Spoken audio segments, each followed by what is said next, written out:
Johann Baptist Metz, the German theologian who, along with Lutheran Jürgen Moltmann and Dorothee Zola, who are so responsible for the reemergence of political theology, wrote a small little text entitled Facing the Jews.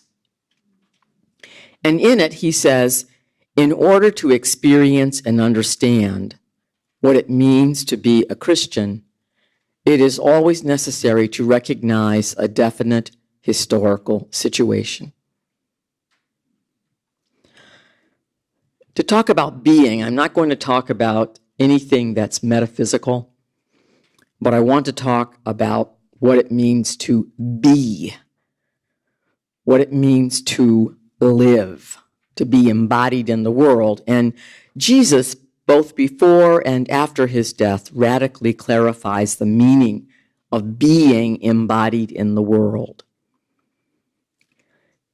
His love and praxis releases the power of God's animating image and likeness in our distinctively marked bodies, our raped and tortured bodies, our starving bodies, our queer and heterosexual bodies, our HIV/AIDS infected bodies, our prostituted bodies, our yearning bodies, our ill and infirm bodies, our wounded and scarred bodies, our young and confusing bodies, our old and joyous bodies.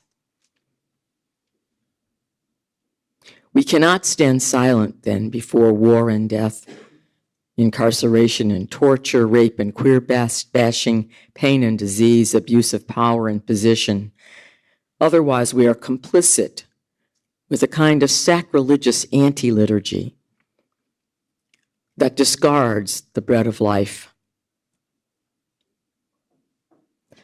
That kind of anti-liturgy hands us all over to consumption by the corrupted body of the market. The only body capable of taking us all in as we are is his body, the body of Christ. And this taking us in is not erasure. It's not uniformity. We're being drawn to someone who loves us. Our engagement in his praxis, his ministry of healing and preaching, commitment to truth, revalues all our identities and distinctive differences, even as it preserves the integrity and significance of who we may be. In solidarity with and love of others and the other, we are remade and remarked as that visible body that Jesus of Nazareth, the Christ of God, makes for himself within the body of humanity, indeed as the body of humanity, a body through which the domain of Jesus' body is extended, a countersign to sin and evil. Jesus came preaching and healing and teaching that God is love. He taught all who would and will listen that the way to God is through love. Love grounds interrelatedness. Love helps us to value the entire universe as a sea of love in which we are engulfed.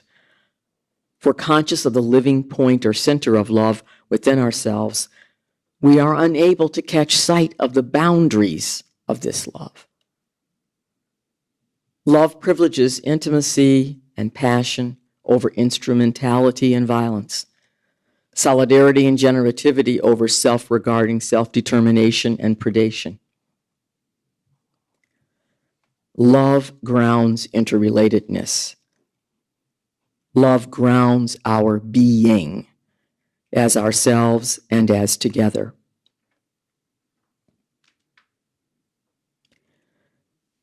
Willie James Jennings, in his The Christian Imagination, Theology and the Origin of Race, critiques the failure of Christianity to live up to its original thrust of intimacy and its surrender to the realities of oppression, violence, and death.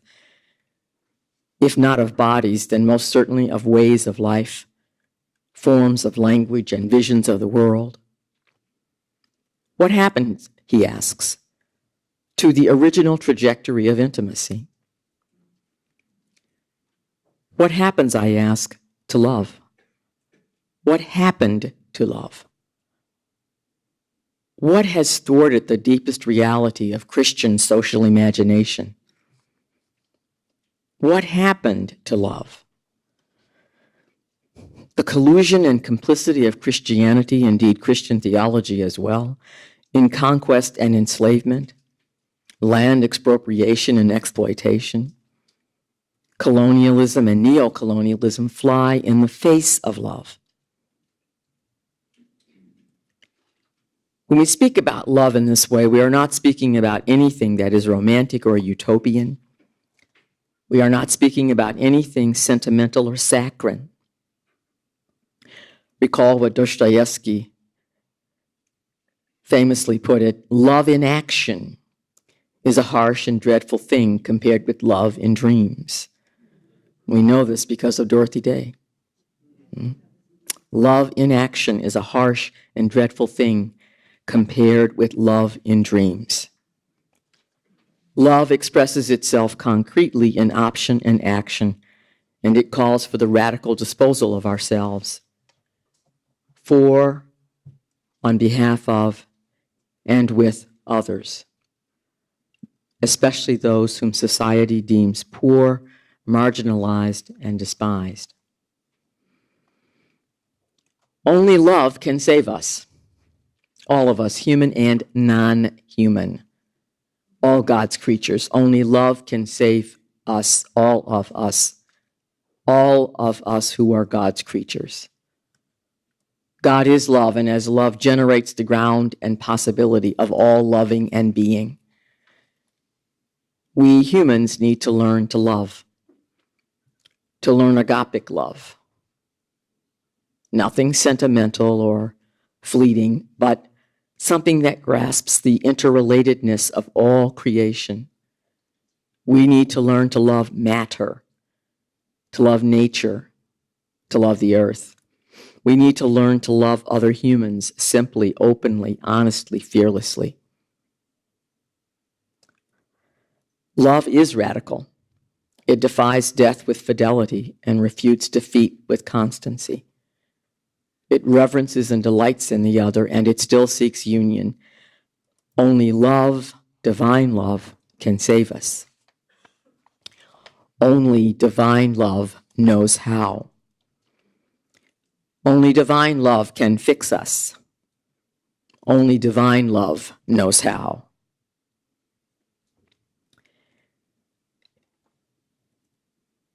One of the most challenging teachings of Christianity is that in Jesus of Nazareth, we meet God in the flesh.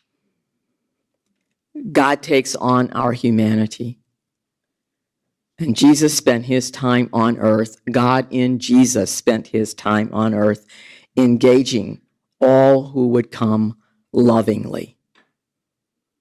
Untouchables and lepers, outcasts, those deprived of sight, twisted and palsied in their limbs, broken in spirit and heart.